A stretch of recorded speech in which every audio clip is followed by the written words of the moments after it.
விஜய் அவர்களை பாஜகவினரும் அதிமுகவினரும் கண்டிப்பது போல எதுவுமே இல்லாம திமுக அவர்கள் சதி செய்து விட்டார்கள் அப்படின்ற நோக்கத்திலயும் அப்படின்ற பார்வையிலுமே பேசிட்டு இருக்காங்க. அந்த சதின்ற ஒரு வார்த்தை சொன்னாங்க இல்லையா, அது அண்ணாமலை இருந்து எல்லாருமே நடந்த ஒரு விடயத்தை நீங்க நினைப்பு விடுற. சென்னை உயர்நீதிமன்றத்தினுடைய சிங்கிள் நீதிபதி செந்தில்குமார் அவர்கள் அவங்கள பார்த்துட்டு நீங்க ஏன்டா அந்த இடத்துல இருந்து ஓடுனீங்க அப்படின்னு சொல்லிட்ட உடனே எல்லாமே தகர்ந்துருச்சுங்க. அவங்க கூட அண்ணாமலை கேட்கறாங்க, ஏங்க வேற யாருக்கிட்டயாவது கேளுங்க, சும்மா என்கிட்டே வந்து கேக்குறீங்க சொன்னார். கோவப்பட்டாரா? ஏன் கோவப்பட்ட நீ? ஏன் செந்தில்குமார் எதிர்த்து பேச முடியல? அவர் நீதிபதி அப்படின்றதுக்காக விமர்சனத்துக்கு உட்படுத்தலாம், அது ஒன்றும் தப்பு இல்லை. இப்போ நான் விமர்சனத்துக்கு உட்படுத்தலையா?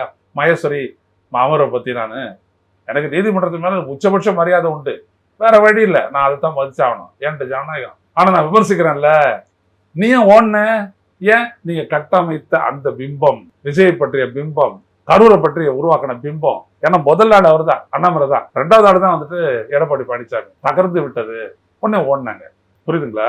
இப்ப பாருங்க, அப்படியே பிறட்டுறாங்க. அப்படியே பொய்ய உண்மையாகவும் உண்மையை மூடி மறைத்தும் ஒரு அரசியலை மறுபடியும் கட்டியெடுப்ப ஒரு கூட்டுச்சதி தான் இப்ப நடக்குது.